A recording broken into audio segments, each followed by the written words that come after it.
See, we didn't have G1s and G2s. I was really only involved with the very first generation. And oh, I brought you some.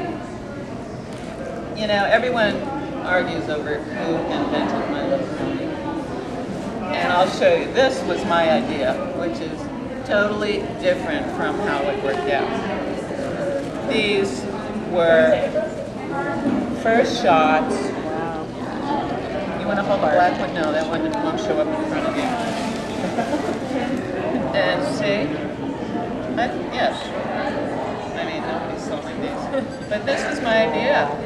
If I couldn't have a horse of my own, I wanted a real little pony. And these were hand-rooted, hand-painted eyes. I think I did the eyes and the spots on that. But, you know, this was my idea. So when people say, you invented My Little Pony, or did you, or didn't you, a lot of people did a lot of things, and it's like, you know, the four blind men with the elephant. Each one sees a different part of it. You know, I'm sure Steve Schwartz thinks his wife did it. I'm sure other people, well, Maureen, to my way of thinking, Maureen, who was my marketing director, thought of the pink and purple, but I think someone told her that she should do that. It was first a preschool toy.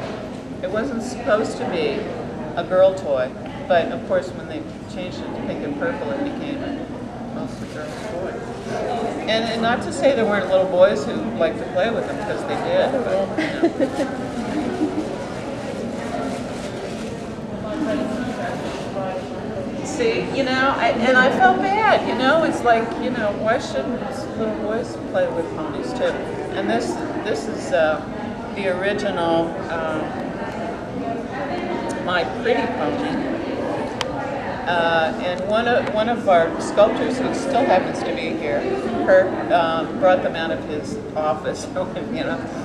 I don't know where, when they asked me to do this pony fair, they said, do you have the original sketches? And I'm like, I didn't have the original sketches. They belonged to Hasbro. You know, when I left, you know, you went out with an armed guard. You weren't allowed to take anything out of here, you know. And you know, for all I know, they may be lost or mildewed or something.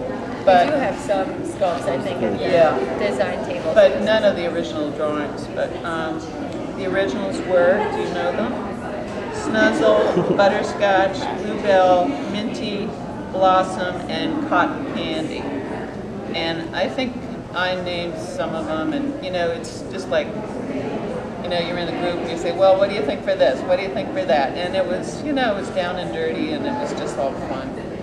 You probably have a whole department for naming things now. We sure do. Do you really? See? And a whole legal department that tells us oh yeah, you can't use that. Cotton Candy, oh, we could get sued. Blossom, you can't use that.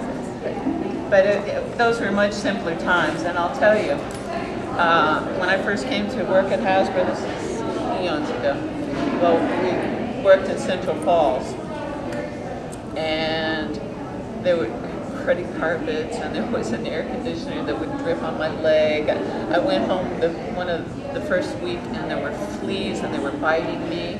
It was horrible. And